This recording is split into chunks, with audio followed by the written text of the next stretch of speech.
வாங்க குட்டிஸ்களா, இன்று நம்ம அட்வென்ச்சர் கிட்ஸ் கடலுக்குள் ஒரு அற்புதமான பயணம் போகிறாங்க.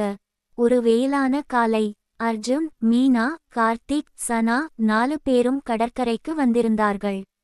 அப்போது ஒரு அலை கரையை தாக்கி ஒரு கண்ணாடி பாட்டிலை கொண்டு வந்தது.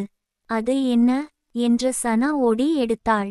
அதற்குள் ஒரு பழைய வரைபடம். அதில் ஒரு சின்ன படம். கடலுக்குள் ஒரு பழமையான நகரம். அதற்கு கீழே ஒரு குறிப்பு. கடலை காப்பவர்களுக்கு தான் உண்மையான பொக்கிஷம். அது பார்த்ததும் அர்ஜுன் சொன்னான், இது நம்ம அடுத்த அட்வென்ச்சர். அடுத்த நாள் அவர்கள் ஒரு சிறிய படகில் கடலுக்குள் சென்றார்கள். டைவிங் உடை, ஆக்சிஜன் டேங்க் எல்லாம் அணிந்து ரெடி டைவ் என்று நீரில் குதித்தார்கள். கடலுக்குள் ஒரு மாய உலகம். நிறமுள்ள மீன்கள், பவளப்பாறைகள், சூரிய ஒளி நீருக்குள் பாயும் காட்சி. அவர்கள் அதிசயத்தில் நீந்திக் கொண்டிருந்தார்கள். அப்போது தூரத்தில் ஒரு பழைய குகை தெரிந்தது. அதற்குள் மெதுவான தங்க ஒளி. அதுதான் வரைபடத்தில் இருந்த இடம் என்றாள் மீனா.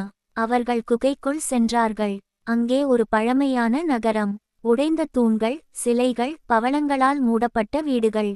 நகரத்தின் நடுவில் ஒரு பழைய பெட்டி. அதை திறந்தபோது தங்கம் இல்லை, வைரம் இல்லை. அதற்குள் ஒரு ஒளிரும் நீல கல்லும். ஒரு குறிப்பு, கடலை காப்பது தான் பெரிய செல்வம். அவர்கள் அதை படித்துக் கொண்டிருக்கும்போது அருகில் ஒரு டால்பின் வலையில் சிக்கி தவித்தது. அதை காப்போம் என்று கார்த்திக் சொன்னான்.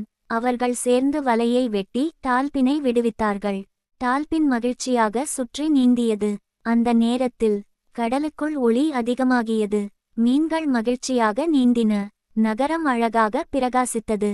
அவர்களுக்கு புரிந்தது, பொக்கிஷம் பெட்டிக்குள் இல்ல, நம்ம செயலில் தான். அவர்கள் கடல் மேல் திரும்பி வந்தார்கள்.